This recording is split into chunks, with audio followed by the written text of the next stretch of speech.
कि आप हमें एक बार सत्ता का अवसर दीजिए, हम आपको अच्छे दिन लेकर के आएंगे, आपके खाते में 15-15 लाख रुपए देकर जाएंगे, बेरोजगारों को 2 करोड़ रोजगार दे करके जाएंगे।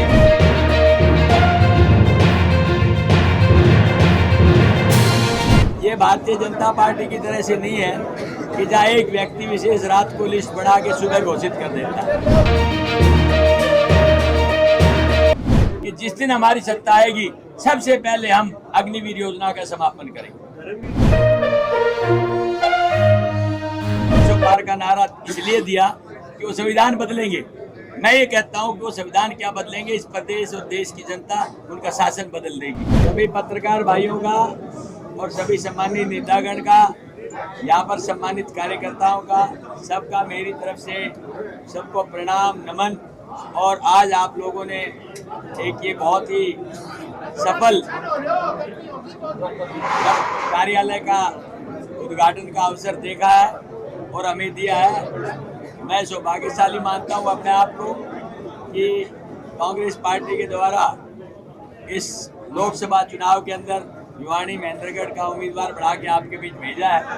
और मैं आपसे, सभी भाइयों से, सभी साथियों से और विशेष तौर पर पत्रकार बंधुओं से ये आशा और अपेक्षा रखता हूँ कि बड़े सौहार्दपूर्ण वातावरण के अंदर इस सारे चुनाव प्रक्रिया को संपन्न करेंगे। वह उसके अंदर जो बेस्ट से बेस्ट हो सकता है उसको समापन करने का प्रयास करेंगे। अब कोई बात आप और कोई बात करना, आज संघर्ष की नहीं है। कांग्रेस पार्टी की एक उम्मीदवार चयन की समिति है, उसमें पहले पीसी, उसके बाद स्क्रीनिंग कमेटी, उसके बाद सीसी।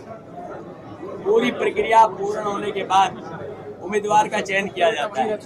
ये भारतीय जनता पार्टी की तरह से नहीं है कि जहाँ एक व्यक्ति विशेष रात को लिस्ट बना के सुबह घोषित कर देता है। इसलिए जो समय लगा वो मैं समझता हूँ प्रक्रिया के तहत लगा और अभी तो नोटिफिकेशन भी आज होगा।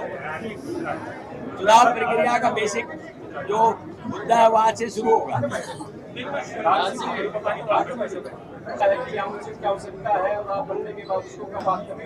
देखो, सबसे बड़ी ये बात है जो मैं चाहता हूँ, यहाँ चौधरी बंसीलाल जी इस हरियाणा प्रदेश के निर्माता के रूप में जाने जाते हैं, जिसके विकास के अंदर चौधरी भूपेंद्र सिंह हुड्डा ने 4 चांद लगाए। हरियाणा के भिवानी एक ऐतिहासिक शहर जिसे छोटी काशी भी कहा जाता है, इसमें अगर किसी चीज़ की कमी खलती है तो 2 बातों की खलती है। एक तो यहाँ पर कोई भी औद्योगिक बड़ा विकास, जिसे IMT आप कह सकते हैं, जिससे अंतर्राष्ट्रीय और मल्टी नेशनल कोई भी कंपनी आए, अगर उसकी यहाँ स्थापना होती तो मैं समझता हूँ कि यहाँ के नौजवानों को रोजगार के लिए नहीं भटकना पड़ता और यहाँ जो जवान अपनी शिक्षा प्राप्त करने के बाद स्नातक या पोस्ट ग्रेजुएट की पद पर चले जाते, उन्हें रोजगार मिल जाता। आम आदमी को, गरीब को, मजदूर को या 2 वक्त की रोजी रोटी कमाने का साधन मिलता। दूसरा, इस इलाके के अंदर पानी की बहुत भारी कमी रही।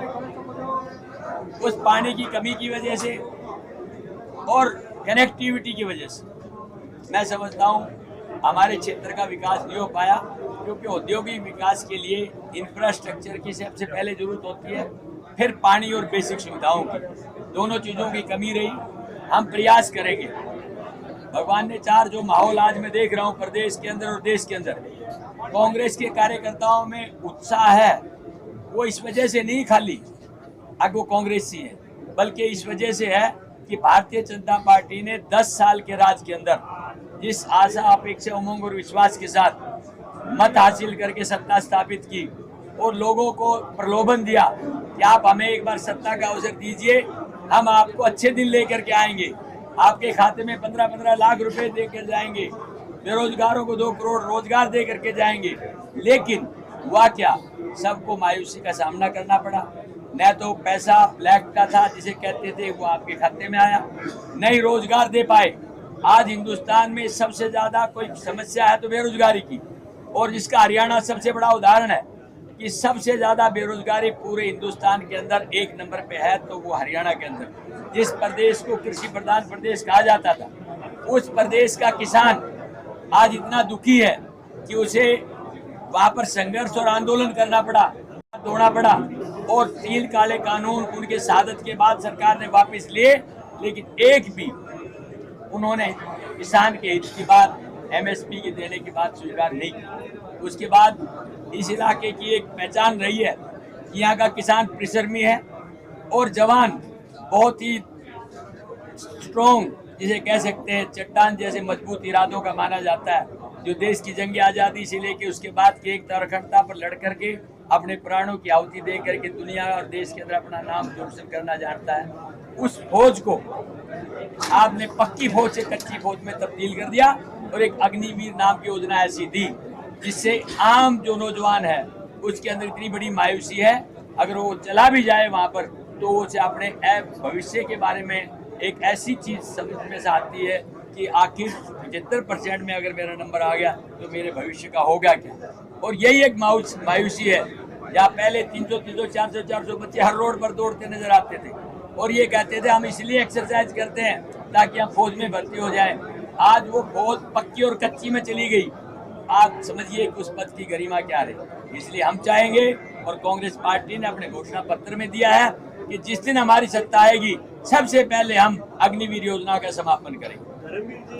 देखिए, भारतीय जनता पार्टी जिस पार्टी का नाम है, पहले कहता हूँ पहले बहुत झूठी पार्टी, उनके कार्यकर्ता लगा लें या उनके उम्मीदवार लगा लें, वो 400 पार का नारा देते हैं। जो 75 पार का हरियाणा में नारा था 40 पे रुक गई, यहाँ 400 पार का नारा 200 में।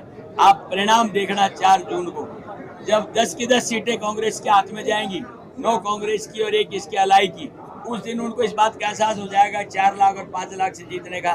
पहले 4 लाख 5 लाख जीतते, वो एक विषय अलग था। आज ये चुनाव किसी विषय पर नहीं है, आज ये चुनाव जनता और भाजपा के सामने आमने है। जनता ये जान चुकी है कि इस देश के अंदर 10 साल में बीजेपी ने क्या किया है और उनके कारनामों से दुखी होकर के एक बदलाव का माहौल बना रखा है, जिससे निश्चित तौर पे सत्ता परिवर्तन होने जा रहा है, चाहे प्रदेश का हो चाहे देश का हो। ये लोग कहते हैं कि 400 पार का नारा इसलिए दिया कि वो संविधान बदलेंगे। मैं ये कहता हूँ कि वो संविधान क्या बदलेंगे, इस प्रदेश और देश की जनता उनका शासन बदल देगी। इससे बड़ी बात कोई दूसरी हो नहीं सकती। मन में भिन्नता नहीं है, मैं नहीं समझता कि इसका कोई दूसरा अर्थ है। इसका हुई है बातचीत। आज सुबह भी मेरी मुलाकात किरण जी से हुई थी और उन्होंने कहा कि मैं मदद करूँ। मीटिंग कर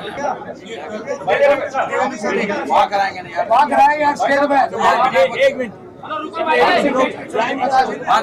वही कराएंगे। कुछ लोग ज्वाइन करना चाह रहे हैं पार्टी को, हम आपको वहाँ से बता देंगे। अभी याद था स्टेज पे भी मिलेगा, हम आज स्टेज पे भाषण भी देंगे, यहाँ भी बैठा हमारे साथ अभी है। और दादरी के अंदर कुंडू जी थे, वहाँ पर जो दादरी जिले के प्रभारी है वो भी हमारे साथ, सारे हैं।